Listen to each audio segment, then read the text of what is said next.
Então, vá. O que é o inquérito? O inquérito tem previsão lá no Código de Processo Penal, do artigo 4º até o artigo... do artigo 4º até o artigo 23. E o artigo 3º é que trouxe várias alterações, porque ele fala do juízo de garantias, né? Então, como meus alunos já tiveram a aula de juízo de garantias, depois, se vocês quiserem, a gente pode combinar uma live só sobre o juízo de garantias. Então, tem material também lá no meu Classroom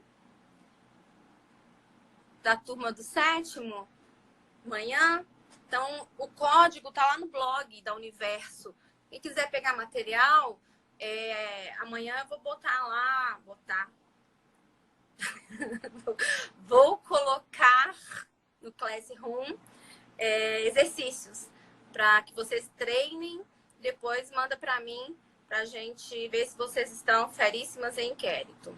O inquérito é um procedimento administrativo feito pela Polícia Civil, né, pela autoridade policial, que objetiva apurar indícios de autoria e materialidade. Tranquilo? Inquérito policial. Então, como que funciona esse negócio de inquérito? Aconteceu um crime, né? O Estado tem o direito de punir, só que esse Estado tem o direito de punir não é automático, né? Não é porque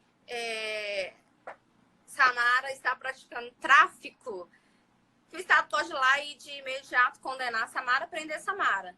É necessário um procedimento investigatório para apurar se realmente tem indícios de autoria e indícios de materialidade. E materialidade, né? Materialidade é prova de que o crime de fato aconteceu. Então, por exemplo, a materialidade do homicídio é o auto de necropsia, né? A materialidade de lesão corporal, que é extremamente necessária, né? Todo crime que deixa vestígios, obrigatoriamente tem que ter materialidade. Então, o inquérito se presta a angariar indícios de quem é o autor de fato. Mesmo estando constatado que foi a Samara, que é a Samara, é necessário que tenha indícios de que, né, possa ser a Samara. Lembrando que indícios não significa prova. A lei fala em indícios. Indícios não é a mesma coisa que prova, tá? É fumaça. Isso são indícios. E aí, a autoridade policial vai iniciar as investigações e vai apurar indícios de autoria, materialidade. E é para quem? Vocês sabem para quem? Para quem se presta o inquérito policial? Ele é destinado a quem? Na ação penal pública, é destinado ao titular da ação penal pública, que é o promotor. Já no caso da ação penal privada, ao ofendido. Então, a Neidinha de Caeté pode pedir instauração de um inquérito policial? Vocês acham que eu posso?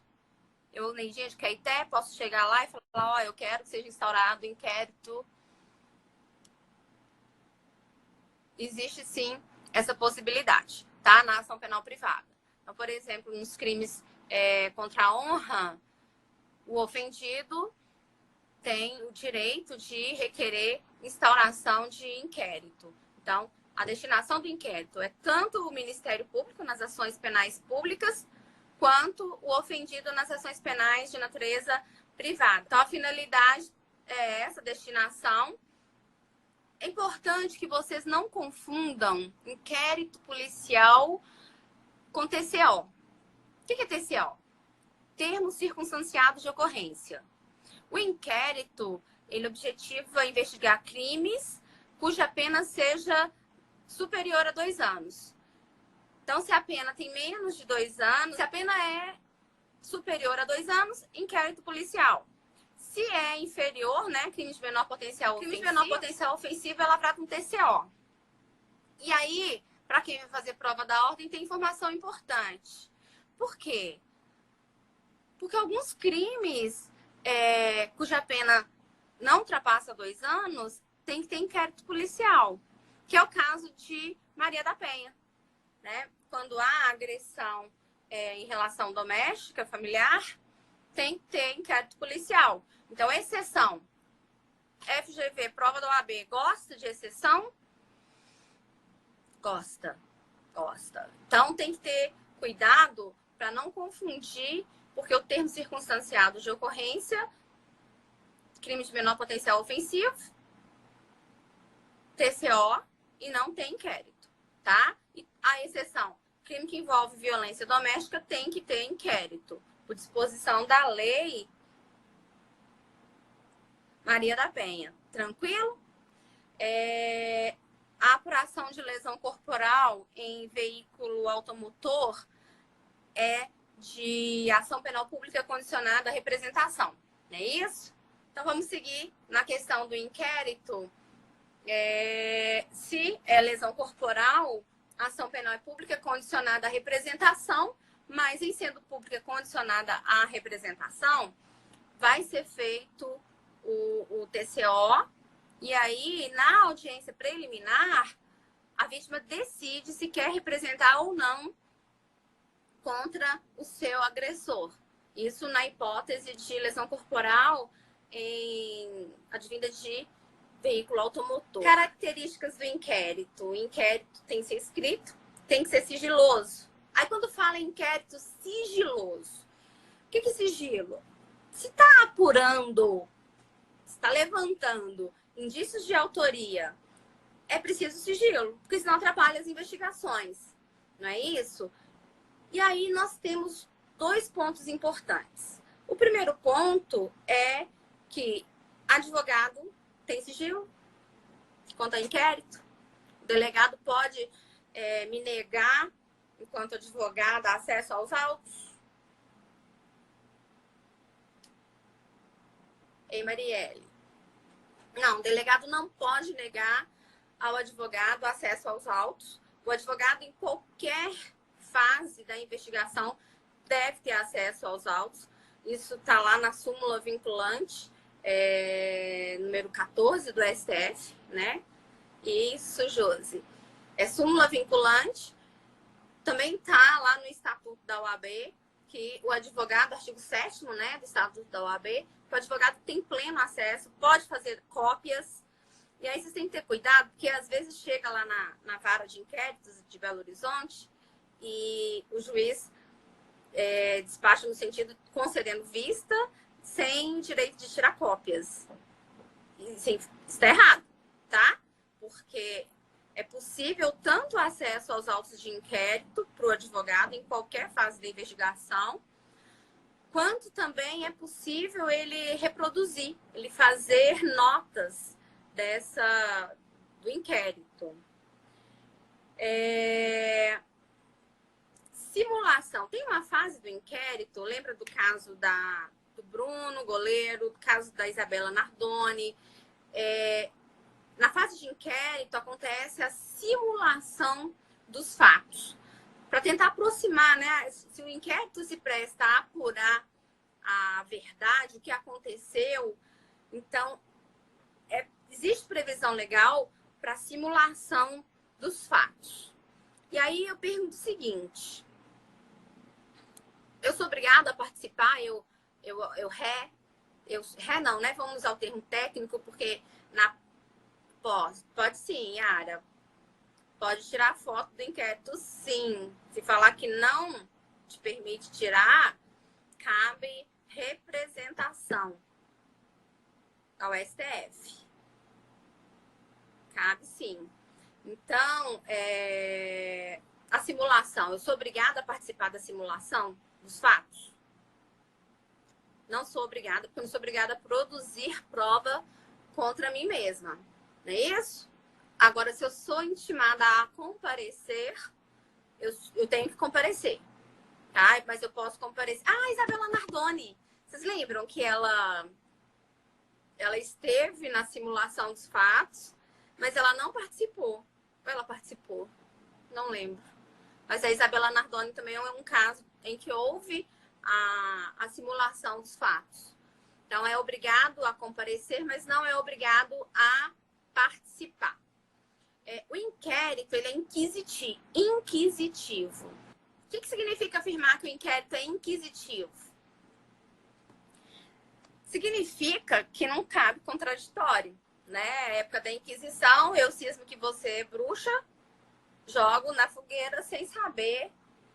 Não, Vitor, durante o processo do inquérito, o acusado, ele é suspeito. Só suspeito. Terminologia técnica é suspeito. Ele ainda não é réu, porque ele está ou investigado, né? Você pode usar suspeito ou investigado. Só no final, aí depois denunciado, depois que ele vira réu. Então, as terminologias corretas dependem da fase em que se encontra a ação, o processo. Então, a terminologia muda, dependendo da fase do processo. Então, estou dizendo para vocês que o inquérito é inquisitivo. Logo, em sendo inquisitivo, não existe, não admite contraditório. Em não admitindo contraditório, o advogado precisa ser citado para a oitiva do seu cliente. Quando lá na fase de inquérito, o advogado precisa ser comunicado que o réu dele vai ser ouvido pela autoridade policial no dia tal, a tantas horas? Não precisa, tá? Porque contraditório não tem bate e volta. Contraditório é... Aliás, o contraditório é bate e volta, né? Você fala e eu falo em seguida, né? Acusação e defesa. Na fase de inquérito, não tem isso. Não tem contraditório. É somente inquisitivo. Então, advogado não é chamado na hora da produção de provas. Mas ele pode comparecer? Pode comparecer, deve comparecer. Tem várias lives aí falando da importância do advogado no inquérito. E, inclusive, tem, né, já o provimento, salvo engano, 181, que fala que o advogado pode produzir provas, contratar, inclusive. Eu vou chegar nessa fase. Vou seguir só o roteiro aqui para a gente não se perder, mas o advogado pode comparecer, o advogado pode pedir produção de provas, tem fundamento lá no artigo 14 do CPP. Então, o advogado pode requerer produção de provas? Pode. E eu vou falar daqui a pouquinho da resolução que permite ao advogado, inclusive, produzir provas na fase de inquérito, que é bastante interessante, né? E utilizado por advogados. Lembra? É estilo Suits, aquela série Suits, que os advogados fazem oitiva no escritório. Então, esse provimento admite que o advogado produza provas, então ele pode fazer oitivas no seu escritório, de testemunhas, ele pode pedir e contratar particularmente perícia. Então, o advogado ele tem um certo, através dessa resolução, salvo engano 181, ele tem direito de produzir provas na fase de inquérito. Só que, em sendo inquisitivo, isso não vincula o delegado, né? E muito menos o promotor de justiça quando do oferecimento ou não da denúncia, né? Porque promotor de justiça é quem decide se vai haver a ação penal ou não. Se ele tem indícios de autoria e materialidade, ele tem justa causa para ação penal. Aí ele é obrigado a ajuizar a ação penal, né? E impulsioná-la buscando o provimento jurisdicional estatal para a vítima, né? Para a sociedade, que ele é um defensor da lei e da sociedade. Então, o promotor é o destinatário direto do inquérito policial na ação penal pública. Agora, olha só, qual que é o valor probatório do inquérito? Eu posso ter uma ação penal, olha que perguntinha para prova da ordem. Posso ter uma ação penal sem inquérito? O que vocês acham? O valor do inquérito é relativo, né? Por quê que é relativo? Algumas provas, elas têm que ser repetidas em juízo. né? Porque como não tem contraditório, aí a prova fica meio com valor relativo, né? Então, o que vale, porque o juiz só pode decidir de acordo com as provas produzidas com contraditório. Então, se não tem contraditório, ele não pode usar aquela prova para fundamentar a sua decisão lá no final do processo, no final da ação penal. Então, eu quero chamar a atenção de vocês, porque a doutrina usa a palavra assim, já caiu, acho, na prova da ordem, a seguinte frase, o inquérito é prescindível para a ação penal. O que significa prescindível? O inquérito é prescindível para a ação penal? A resposta é sim. Agora, o que significa prescindível? É o contrário de imprescindível. A minha live com vocês só vai ficar legal, né? Nós só vamos render a noite inteira, como na outra, se vocês estiverem presentes. Então, é imprescindível a presença de vocês na live para a gente fazer um encontro legal. Diferente do inquérito. O inquérito é dispensável, então ele é prescindível, tá? Cuidado com essas palavrinhas, que aí você pensa assim, nossa, imprescindível, prescindível. É o contrário. Tá? O inquérito é prescindível, significa que pode ter ação penal sem inquérito. Algumas provas não tem como repetir na fase de ação penal, né? Então aí entra a importância agora do juízo de garantias, porque a nossa estrutura judiciária é triangular, né? Acusação, defesa e um juízo imparcial. Para que se mantenha a imparcialidade de quem vai julgar a ação penal, foi criado o juízo de garantias, né? Que está para ser definido sua legalidade, sua implementação de fato no STF. Parece que estava previsto para março o julgamento, né? Agora com essa pandemia, não sei para quando que vai ser julgado, mas o juízo de garantias é constitucional e ele vai, de certa forma, garantir a imparcialidade. Porque na fase de inquérito são produzidas provas também, né? Então, por exemplo, escuta telefônica. Então, o juiz ele tem que autorizar a escuta telefônica. Se o juiz já autorizou, o delegado, quando pede, ele tem que fundamentar o pedido dele. Então, de certa forma, o juiz já fica contaminado, sabe? Com vontade de condenar, já cria uma certa opinião e isso fere o contraditório. Então, o legal do juízo de garantias é isso, e aí ele vai atuar eminentemente nessa fase de inquérito, tá? Para garantir que haja a imparcialidade e a efetividade do contraditório, já que o inquérito é inquisitivo. Vícios. Será que eu posso falar em nulidade na fase de inquérito? Existe, gente, nulidade na fase de inquérito? Não, por quê? Porque ele é prescindível, né? Então, eventual nulidade pode ser revista, pode ser na fase de ação penal, que é a fase que a instrução probatória, né, interessa para o juízo. Então, esses eventuais, não há que se falar, é dispensável. Agora, como que vai começar um inquérito policial? As formas de início do inquérito. Todo mundo fala da prisão em flagrante, né? Mas se fosse hoje a prova da OAB, existem outras formas de início de inquérito. E a mais comum é através de portaria. Porque quando acontece um crime, a polícia vai ao local, né? Aí tem que isolar. O artigo 5º traz quais são os passos que a autoridade policial deve tomar quando da prática de um crime. E aí, às vezes, não prende em flagrante. O delegado vai e instaura uma portaria, né, para que se inicie a apuração de indícios de autoria e a materialidade. Tem informação muito importante, que é a questão da denúncia anônima. O STF já emitiu entendimento no sentido de que denúncia anônima ela só é válida se a autoridade policial realizar diligências anteriores para verificar a fungibilidade, para verificar se tem verdade naquela denúncia anônima.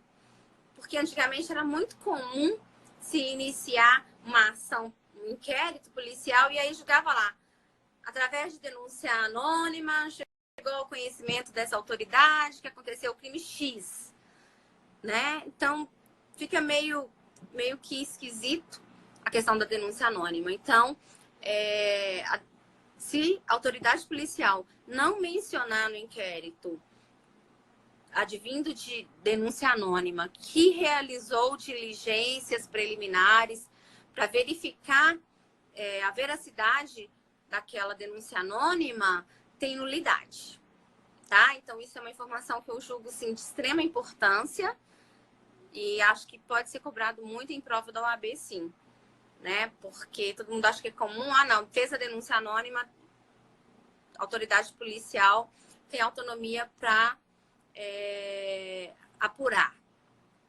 Então, primeiro ela tem que apurar se é verdade aquela denúncia anônima, se tem indícios de veracidade ou não, ok? Seguindo, outra forma de iniciar inquérito policial é a requisição judicial, né? Porque, por exemplo, se houve um crime de calúnia contra o presidente da República, só se o presidente da República, só se o ministro da Justiça, né, ele vai fazer uma requisição judicial para que seja instaurado e apurado aquele crime. Então, é uma forma de início de inquérito. Sim, também. A denúncia anônima tem que ser apurada para fundamentar. Eles têm que fazer algumas diligências preliminares. Acho que se eles colocarem duas frases lá que estiveram no local para apurar ou ouviram alguma pessoa, mas é necessário uma apuração preliminar da denúncia anônima. E tem que constar que a veracidade foi apurada antes do início do inquérito. Ok? Então, o Ministério Público requisita, né? Requisição é a ordem e é uma forma também de se iniciar um inquérito policial. Agora, suponhamos que o promotor de justiça recebeu, Vitor, se é possível o flagrante durante a investigação de denúncia anônima, o flagrante está lá no artigo 302 do CPP. O cara, se estiver praticando, acabou de praticar, foi percorrido, foi perseguido logo após, ou encontrado com objetos que façam presumir seja ele o autor do crime, aí cabe prisão em flagrante, tá? Então, se da denúncia anônima a autoridade policial encontrar o sujeito na prática do ato, ou logo após, aí a gente vai lá para 302 do CPP. E aí cabe sim, né? A legalidade do flagrante está adstrita ao artigo 302. Então, hoje a gente vai focar nessa questão mesmo do inquérito. Depois nós vamos entrar, eu falo com vocês de prisão. Mas a denúncia anônima tem que ser apurada preliminarmente. Tem que mencionar que houve apuração prévia, porque senão temos nulidade. Tem uma pergunta para vocês que pode ser cobrada em prova também.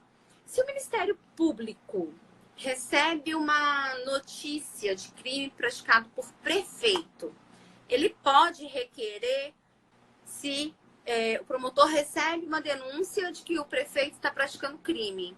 Ele pode pedir para o delegado lá de Caeté, vamos supor que o delegado de Caeté está praticando crime, e aí o promotor recebe uma notícia nesse sentido.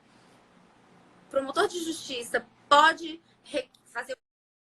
Ele faz parte da procuradoria, né? Só que a procuradoria é o órgão-chefe lá da estrutura da carreira, que é a UNA. Tá, Jardel? Então, tem que ter estrutura. Informação importante, porque a maioria das ações penais privadas, elas têm prazo decadencial, né? Assim, e a maioria das vezes, 6 meses é o prazo de decadência para você iniciar a ação penal privada. Se eu peço requerimento, isso também é questão já cobrada em prova da ordem. Se eu peço requerimento de instauração de inquérito policial e não promovo queixa-crime, eu posso estar sujeita à decadência. Por quê? Porque o pedido, o requerimento de instauração de inquérito policial pelo ofendido não suspende prazo decadencial, tá? Então, vocês que já estão advogando, fiquem atentos a esse sentido, porque, Saneja, mas assim, eu não tenho indícios de autoria, eu não tenho como identificar o autor. Como que eu faço? Requer a instauração de inquérito policial e a juíza queixa-crime informando que está pendente a apuração de autoria em via de inquérito policial. Porque senão pode decair o prazo e aí seu cliente vai ficar muito bravo, vai, ó, né? Então não pode correr esse risco, não. Fiquem atentos. Edri, saudade! Fiquem atentos a essa informação, porque o prazo decadencial corre normal.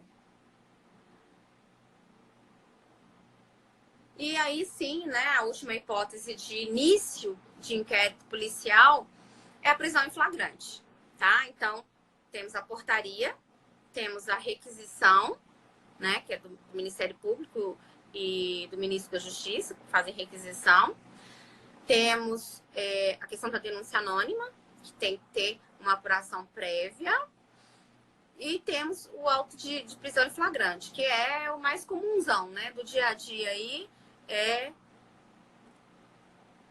auto de prisão em flagrante. A maioria das ações, dos inquéritos começam com a prisão. Incomunicabilidade. Isso também pega muito menino bobo, né? Plagiando a professora Andressa. Existe previsão, tá lá no artigo 21 do CPP, que o preso pode ficar por até 3 dias incomunicável. Vocês já viram isso lá no artigo 21 do CPP? Que o preso pode ficar por até 3 dias incomunicável? Pode ou não pode o preso ficar incomunicável? Tá escrito lá, não foi artigo não foi revogado, não. Tá lá no artigo 21. E aí, isso que é importante ter aula, gente. Sabe por quê? Porque o menino lê lá no artigo 21, quando tem o que é, Vic? Quando tem o auto de prisão em flagrante, se o inquérito se torna... O inquérito é desnecessário. O promotor pode iniciar ação penal mesmo sem inquérito. Então, geralmente, quando tem a prisão em flagrante, começa a investigação a partir daí. Auto de prisão em flagrante, sim. Isso não interfere se dispensa ou não dispensa o inquérito, não. Tá? O que dispensa o inquérito policial? Se o promotor da justiça tiver indícios de autoria e materialidade, ele não precisa de inquérito policial. Tanto que tem defensores do fim da Polícia Civil, né? Que ela passe a ser apenas investigativa, mas que não tenha mais inquérito. Porque pode ser que o promotor não obrigatoriamente precisa de inquérito para iniciar ação penal. Se ele tem indícios de autoria e tem materialidade, pode iniciar ação penal de box. Tranquilo, tá? Isso não vai gerar nenhuma nulidade. Até porque, por determinação do CPP, o juiz condena com bases em provas judicializadas. Então, se ele tem uma prova isoladamente de inquérito, que não pode ser repetida em juízo, essa prova é imprestável. Caiu na prova da ordem uma vez, inclusive, um caso nesse sentido. A única prova era o testemunha de João de tal, depois em fase de inquérito e faleceu depois. E aí não tinha nenhuma outra testemunha. Não tem prova, indúbio pro réu. Essa é a regra. Ok? Então, vamos seguir? Pergunta de menino, né? Bobo. Tá lá no artigo 21 a incomunicabilidade do preso durante o inquérito. O delegado pode, por nada, amor, O delegado pode decretar incomunicabilidade. Jardel, você está aí ainda? Responde para nós aí. O delegado pode decretar incomunicabilidade do preso? Tem previsão, tá no artigo 21. E aí, quem lê... E Marquinho? Ah, Marquinho sabe responder essa também. Pode, Marquinho, decretar incomunicabilidade do preso? Tá escrito lá no artigo 21. Não pode. O artigo não foi revogado, mas a Constituição Federal, lá no artigo 136, veda a incomunicabilidade do preso, tá?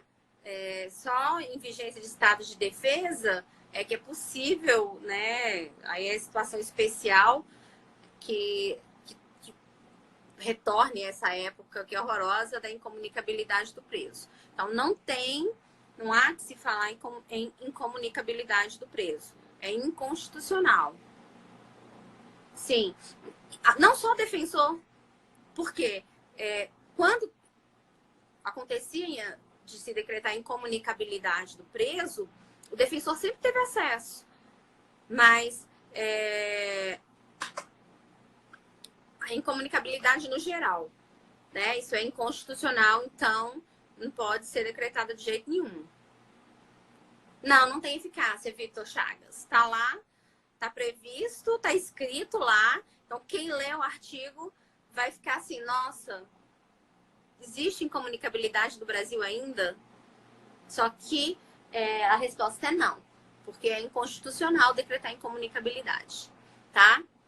Apesar que nessa crise de coronavírus, né, a gente tá quase que incomunicáveis, né? Se não fosse rede social, ia ficar todo mundo incomunicável. Comunicar por fumaça.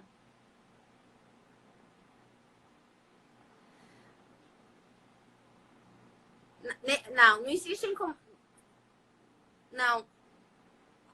A Constituição é quem garante, Piazzi. Também, sim. Sim, o Estatuto da OAB também garante. Tá? Mas não há que se falar porque é inconstitucional decretar incomunicabilidade de preso em fase de inquérito. Tá? Em nenhuma hipótese mais é possível. Agora, vamos falar de novidade advinda do pacote anticrimes. Por quê? O prazo para concluir a investigação, o inquérito, todo mundo sabe que está lá no artigo 10. Artigo 10 do CPP, são 10 dias. Se o réu está preso. Tranquilo? Réu preso, prazo para concluir inquérito, 10 dias. Ei, filhote! Só que aí, o que aconteceu? O Moro trouxe no pacote anticrimes. Mesmo réu preso, este prazo pode ser prorrogado por até... Artigo 10. Este prazo pode ser prorrogado por até 15 dias. Então, a regra é 10 dias para conclusão de inquérito, caso o réu esteja preso, tá? E aí o pacote alterou, isso tá lá no artigo 3B. Então, não tá dentro do tópico de inquérito. Por isso que você não pode ficar adstrito à leitura direta do artigo. Você tem que fazer leitura ampla de tudo. Tá lá no artigo 3B, que fala do juízo de garantias, que é possível, no caso de réu preso, desde que a autoridade policial fundamente o pedido, o juízo de garantias, ele vai poder prorrogar este prazo, que eram de 10 para 15 dias, tá? E algo me diz que, muito provavelmente, a próxima prova da ordem, eles vão cobrar isso. Que é para saber se vocês estão se atualizando. Então, réu preso, prazo, 10 dias. Juízo de garantias pode dar mais 5 dias, desde que a autoridade policial faça um requerimento fundamentado nesse sentido da necessidade de mais 5 dias aí de investigação, ok? E se o réu tá solto, 30 dias. Agora, tem uma informação interessante na questão dos 15 dias, porque se a autoridade pede prorrogação de prazo, o juízo de garantias concede, no caso de réu preso, né? pode ser até 15 dias. Se ele não concluir o inquérito dentro desses 15 dias, automaticamente tem que relaxar a prisão, que aí ela passa a ser ilegal. Então, isso veio, né, descrito lá no parágrafo 2º do artigo 3b do CPP. Então, tem que ser imediatamente relaxada se ele não conseguir cumprir o prazo de 15 dias para apuração de inquérito de réu preso, tá? Então, não se esqueçam. A regra são 10 dias. Deixa eu falar do 23. Eu vou mencionar um pouquinho dessa alteração do 23, mas a ideia hoje é focar no inquérito, tá? Mas tem uma alteração lá do 14 que eu falo um pouquinho do 23, a alteração do 23. Pode deixar que eu vou falar. Relaxar, Vitor. Pensa quando você tem uma calça que ela tá muito apertada e com o tempo ela vai desgastando e ela relaxa. Relaxar a prisão no sentido de que se está apertando, tem que relaxar. A prisão ilegal, ela tem que ser relaxada. Ou seja, pensa no elástico. Tem que dar um elástico, tem que abrir, tem que liberar. Relaxar significa colocar na rua, liberar o sujeito, tá? Então, relaxar é prisão ilegal. Então, prisão ilegal tem que relaxar. Prisão legal, cabe revogação. Por quê? Qual que é a diferença aí? A prisão ilegal, ela não pode existir. Por isso, relaxa. Tá? Agora, a prisão legal, a prisão preventiva, ela geralmente tem que ser fundamentada. Né? O flagrante também, quando ele é legal, ele tem um fundamento. Então, se tem fundamento, cabe revogação. É diferente de relaxamento. Tranquilo? Seguindo aqui, essa questão do prazo ficou claro? Réu preso, 10 dias, prorrogável por até 15 dias pelo juízo de garantias, desde que com pedido fundamentado da autoridade policial. E réu solto, 30 dias. Também pode prorrogar, dependendo do fundamento, do motivo pelo qual levou a necessidade daquela prorrogação de prazo.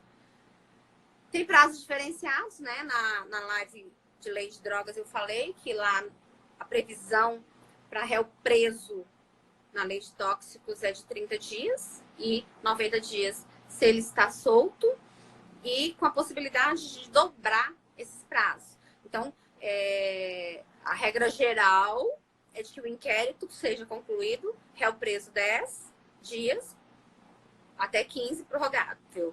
E réu solto 30 dias. Já no caso de tóxicos, as leis trazem algumas regras especiais. No caso de drogas, né, 30 dias, se réu está preso, e pode ser dobrado esse prazo, pode ficar até 60 dias. Então, eu não vou ficar falando muito da questão dos prazos. Justiça Federal, réu preso, 15 dias também para concluir inquérito. Diligências. A autoridade policial tem que fazer quando ele tem conhecimento de que aconteceu um crime. Então, lá no artigo 6º e 7º, definem quais são os passos que a autoridade policial tem que tomar. Né? Então, inicialmente, ela vai até o local, né? Aconteceu um homicídio, por exemplo. A autoridade policial, a polícia militar vai até o local, ela não deve tocar no preso, deve isolar, né, a área para que até que chegue os peritos. Né? Então, a polícia civil, né, a autoridade policial, o delegado é quem tem competência para dirigir o inquérito policial. Ele determina as diligências que são cumpridas pelos policiais civis e, às vezes, eles têm que ir no local também do crime. Então, vai para o local, apreende os objetos que tenham relação com o fato, vai primeiro levantar as provas, né? Vai fazer a apuração no local do fato. Então, vamos fazer uma analogia aqui com o caso Nardoni. Vocês sabem que a prisão preventiva foi fundamentada na garantia da instrução processual. Por quê? Porque noticiam que eles lavaram o apartamento E isso atrapalhou a produção de provas, né? Tanto que tiveram que jogar luminol para ver se tinha sangue no apartamento. E foi através do luminol que eles descobriram que tinha sangue, parece que no tapete. Então, é a autoridade policial quem tem essa função, né? Através do perito. Vai ao local para angariar, né, provas, para documentar, para dar materialidade, né, que é uma das funções do inquérito. Depois vai ouvir testemunha, né? Geralmente é conduzido para a delegacia. E aí ouve testemunha primeiro. No primeiro ouve o ofendido, a vítima, se ela estiver viva, né? Se não for um caso de homicídio. Então, ouve a vítima. Em seguida, testemunha. Testemunha, o condutor do flagrante, primeiro, né? O último a ser ouvido, em regra, é o suspeito do crime, tá? Porque, embora não tenha contraditório, segue essa regra também. A autoridade policial determina a realização de corpo de delito, outras perícias que julgar necessária. Qual que é o procedimento a ser feito quando a cena estiver alterada? O delegado só vai colocar isso lá no relatório dele, porque isso atrapalha as investigações, né? De certa forma, tanto que a polícia militar, ela sabe que ela não pode tocar no corpo, por exemplo. Geralmente são os primeiros a chegar no local do crime. Então, eles têm que zelar pelo local. E eu me lembro do pessoal do curso de sargento dizendo da dificuldade que é quando eles chegam, quando é crime de homicídio, e às vezes a mãe está no local e quer chegar, às vezes até o filho, tanto que isso às vezes é doído para eles de ter que segurar. Por quê? Porque tem que manter a cena do crime incólume. Ou seja, tem que manter a cena do crime o mais pura, porque às vezes um fio de cabelo consegue ajudar nas investigações, na apuração de quem é, de fato, o autor do crime, né? Lembrando que a confissão, por si só, exime a instrução probatória de inquérito? O que vocês acham? Se eu chego lá e falo assim, não, fui eu mesmo quem matou, pronto, acabou. Às vezes eu tô tentando proteger uma pessoa. Então, por isso que a cena tem que ser preservada. Às vezes acho um fio de cabelo, eu sou uma pessoa morena, agora morena iluminada, mas acho um fio de cabelo ruivo. E aí, eles vão apurar através de DNA de quem é aquele fio de cabelo. Então, é importante. Às vezes acha... tem um filme que eu indiquei para os meus alunos, que eu achei fantástico, que o filho estava assumindo o crime, a morte do pai. Como é que chama o filme? Ah, tá. Várias faces de um crime. Não deixem de ver, que é muito interessante. Não vou dar spoiler, mas ele tem essa questão da preservação da cena do crime. E no julgamento, que o filho foi, né? Assistam.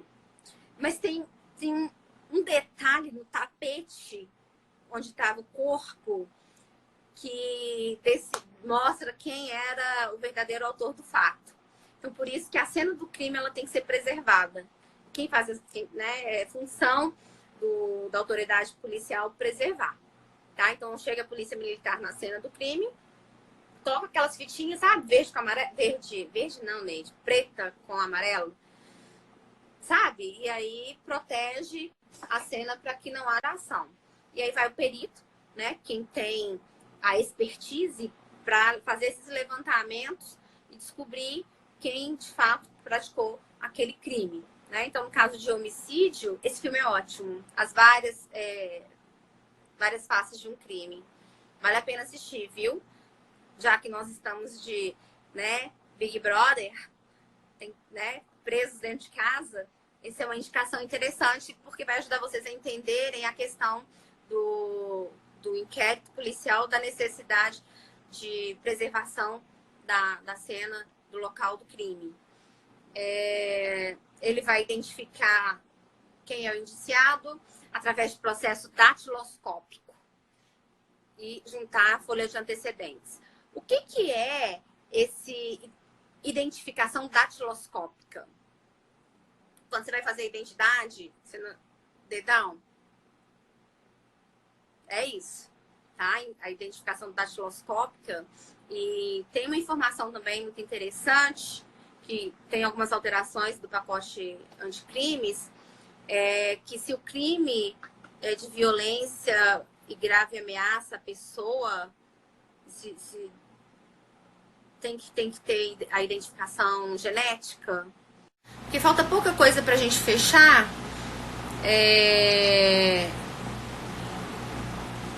Já falamos da reprodução, né?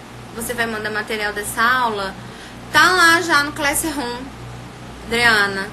Coloquei aquelas aulas iniciais, né? Para vocês já irem dando uma olhada. Coloquei aquelas aulas iniciais sobre princípios e mandei uma aula sobre inquérito, uma aula só sobre inquérito. Coloquei tudo sobre inquérito. E aí eu vou fazer, e aí amanhã eu vou mandar um rol de exercícios também. Quem não é meu aluno, quiser depois pegar o código do Classroom para ter acesso a esse material. Lembra para vocês, o inquérito é inquisitivo, e em sendo inquisitivo, não admite a produção de provas. Pessoas, lá no artigo 14 do Código de Processo Penal, menciona que a autoridade policial se vai produzir ou não aquelas provas requeridas pelo advogado, né, ou pelo ofendido. Só que aí, o artigo 14, ele recebeu uma novidade agora no pacote anticrimes, que é o seguinte: se o investigado... Vamos lá, porque eu prometi falar que eu acho que é extremamente interessante. O artigo 14 do CPP ganhou uma letrinha A. Agora nós temos o artigo 14A.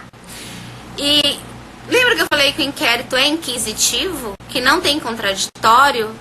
E em não tendo contraditório, o defensor não precisa ser intimado dos atos de inquérito, dos atos que serão produzidos no inquérito? Pois bem, e aí eu queria que aquela pessoa que me pediu para falar do 23 estivesse aí. Por quê? O artigo 14A, ele fala o seguinte: se o investigado for policial, e quando fala policial, faz menção ao artigo 144 da Constituição Federal, e aí coloca policial civil, policial militar, policial federal. Ele figurar como investigado, se o investigado é policial e o fato apurado for relacionado ao uso de força letal, o que significa isso? Matou no exercício da função, né, fato consumado ou tentado, ele vai ser citado. Se esse policial, ele tem 48 horas após a citação para constituir defensor. Se ele não constituir defensor, sabe? Então, olha só, se o investigado é policial, e aí policial civil, policial militar, ele vai ser citado, está sendo investigado de crime. O inquérito policial, no tocante ao policial, vai ter contraditório. Caiu, né, só pode 1 hora de live, né? Aí eu tô seguindo o inquérito. E agora tem uma informação que eu acho de muita importância também, que é essa possibilidade agora do policial, né, que usou força letal no exercício da função, ser citado. Não é possibilidade, é regra, né? Até discutimos isso em sala, que eu já mencionei isso para os meus alunos, que o policial vai ser citado para contratar um defensor. Ele tem 48 horas para fazer isso. Se ele não faz, a instituição a que ele estava vinculado, quando da função, né, que gerou o crime, que ele precisou usar a força letal, ela vai ser citada para, em 48 horas, nomear um defensor policial. Então, isso vai de encontro ao artigo 23, que foi alterado, que trouxe lá expressamente que o policial que age em serviço, que mata o sequestrador, por exemplo, o caso que aconteceu lá no Rio, que o governador aplaudiu. Vocês lembram disso? Do sequestro ao ônibus novamente, não foi? Então, neste caso, o policial, ele age em legítima defesa de terceiros, né? Que já existe previsão legal. E agora o artigo 23 trouxe isso de forma expressa. Em caso de delito que tenha vítima, basicamente a questão de sequestro com vítima, a possibilidade do policial usar de força letal. E aí a gente vai voltar para o artigo 14, olha como é que casa. Por isso que as coisas você tem que falar de forma concatenada, tem que ser de forma concatenada para que a gente entenda a contextualização da situação. Tranquilo? Então, o artigo 14 trouxe a regra do policial militar, pode constituir defensor.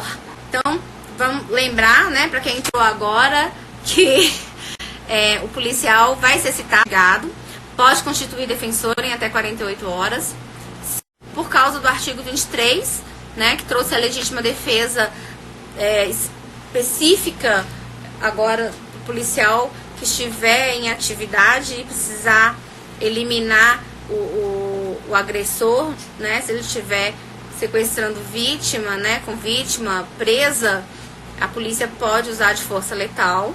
Então, se usou de força letal, vai ter contraditório para o policial militar. Militar só não, é porque eu sou viciada no militar. O policial geral, todos os policiais lá do artigo 144 da Constituição estão amparados aí pelo artigo 14A e vão promover defesa na fase de inquérito. Como que o inquérito vai acabar? Aí, como eu comecei a falar para vocês lá no início, que a nomenclatura de quem praticou crime na fase de inquérito é suspeito. Tá travando, né, pessoal? Vamos fechar, né? Já tô terminando e aí a gente combina de fazer outra. Vocês estão gostando? Querem mais live? Dá um oi e fala assim, quero mais live. Que aí eu vou fazendo mais.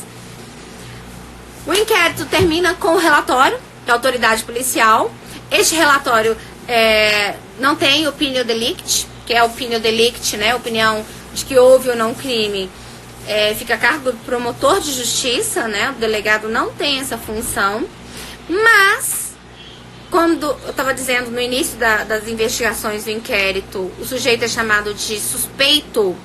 Se ao final da apuração a autoridade policial, o delegado entender que tem indícios de autoria e materialidade, ele faz um relatório e indicia, né? A pessoa vai ser considerada indiciada.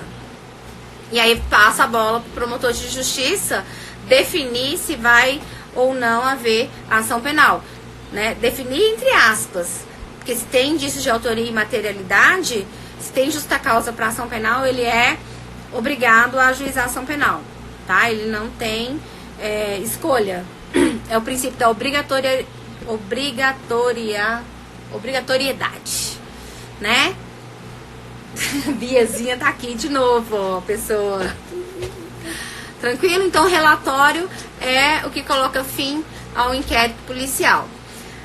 O inquérito pode ser arquivado? Como que é a expressão? No início, suspeito ou investigado. E no final, a expressão é indiciado. Se ele entender por indiciar o sujeito. Aí, isso. A expressão é indiciado. Pode arquivar inquérito? O delegado pode arquivar inquérito, gente? Pode não. Quem falou que o delegado pode arquivar inquérito? Se o delegado deu início ao inquérito, o delegado não pode. O IP... mas quem pode arquivar o inquérito? Ah, opinião delict, Vitor. É chique falar, né? Opinião delict. O delegado não pode, não tem opinião delict. Ele tem que fazer apenas o relatório concluindo, né, a apuração dele. De indícios. Indícios não são provas. né? É fumaça. Indícios de autoria e a materialidade. Essa é a expressão. O arquivamento do inquérito, se o delegado iniciou, ele tem que concluir. Não é o MP quem arquiva também. É engraçado, né? Porque quem é o titular da ação é o MP. A Neidinha falou pra vocês lá no início que a destinação do inquérito na ação penal pública, promotor de justiça. Ação penal privada, o ofendido ou o seu advogado, né? Então, e é uma contradição, né? Porque se o promotor é titular da ação penal, por que não ele arquivar? Mas é relativo, né? Porque tem aquele acordo agora de não persecução penal. Então, se o crime não tiver violência ou grave ameaça à pessoa, a pena for até 2 anos, parece que tem um acordo de não persecução penal. Então, agora a questão do arquivamento. O delegado iniciou o inquérito policial, ele não pode arquivar. Ele manda pro promotor e quem decide se vai arquivar ou não, sim, é o juiz. É o juiz, né? O promotor, o delegado fez o relatório, né? Porque se ele começou o inquérito, ele tem que concluir com o relatório. Ele pode não iniciar somente se ele perceber que não tem indícios de autoria e materialidade. Quem arquiva é o juiz. Quem arquiva é o juiz. A pedido do delegado, do promotor de justiça, né? Porque o delegado, ele não tem esse poder, não. Ele só faz o relatório. Se ele não indicia, entender que a pessoa, né? Não vou indiciar o Vitor, porque não entendi que tem indícios de autoria em relação ao Vitor. Esse inquérito vai pro fórum, vai pro juiz, e aí o juiz manda pro promotor, o promotor manifesta pelo arquivamento ou não. E ainda pode acontecer, sabe o que? Isso já caiu em prova. E se o promotor e o juiz não concordarem? O delegado não indiciou. Eu tive um caso de um policial que matou lá em Ribeirão das Neves. Nós fizemos o júri dele. E aí o delegado não indiciou. Foi pro promotor. O promotor pediu arquivamento. E o juiz não concordou com o arquivamento. Como que funciona? Se o juiz e o promotor não concordarem com o arquivamento, o promotor pede o arquivamento do inquérito e o juiz não concorda. Se o ofendido pode pedir o arquivamento ao juiz? Não. Depende do tipo de ação, né? Ação penal pública, aí a bola é com o promotor de justiça, né? Que é o defensor da lei. Então, olha só. Eu já tive um caso, até em Ribeirão das Neves, que o promotor pediu arquivamento, o juiz não concordou. Isso é a questão que cai em prova. Por quê? Porque quando há divergência entre o promotor e o juiz manda os autos para a procuradoria. Lembra que eu falei lá atrás que a procuradoria, né, o Ministério Público é um órgão uno, né? Mas como é uma carreira, existe uma escala aí. Então, o chefe, entre aspas, do promotor de justiça é a procuradoria. Então, quando o promotor pede arquivamento de inquérito e o juiz não concorda, o juiz manda para a procuradoria. Nesse meu caso lá de Ribeirão das Neves, a procuradoria fez a denúncia. E aí nós fomos para júri. Aí nós pensamos, inclusive, que o promotor não ia sustentar, porque no início não houve indiciamento. O primeiro promotor pediu arquivamento, o promotor sustentou. E assim, foi um júri que acabou, começou 9 horas da manhã e acabou às 4 horas da madrugada. Foi um júri pesadaço e um júri muito interessante. Então, havendo divergência no pedido de arquivamento entre juiz e promotor, o juiz manda para a procuradoria, e aí lá na procuradoria é que decide se vai arquivar o inquérito ou não, tá? Então, se o procurador entender pelo arquivamento, ele vai manifestar-se nesse sentido, e aí o juiz tem que arquivar. Agora, se a procuradoria concorda com o juiz, ou ele nomeia um promotor para fazer a denúncia substitutiva, né, já que o primeiro queria arquivar, ou o próprio procurador faz essa denúncia, tá? Então, tá lá no artigo 17 isso. Tá? Lembrando que legado só o inquérito. Agora, se ele inicia, ele não pode arquivar. Ficou claro isso? O que mais que eu tenho que falar para vocês? Trancamento de inquérito policial. É possível trancar o inquérito policial? Trancamento? Através de que... Como que eu faço para trancar? Eu pego uma chave Misha? Olha só, como que eu tranco o inquérito? Através de chave Misha? Chave Tetra? Não, através de habeas corpus, tá? 42, 654, acho que é 642 e seguintes. Fala de constrangimento ilegal. Eu só posso impetrar habeas corpus quando tem constrangimento ilegal. E a falta de justa causa, tá? Olha só, trancamento de inquérito policial é possível através de habeas corpus. O fundamento, né, o constrangimento legal que me permite trancar o inquérito é a falta de justa causa. Então vamos concluir, né, porque a conexão hoje não está ajudando.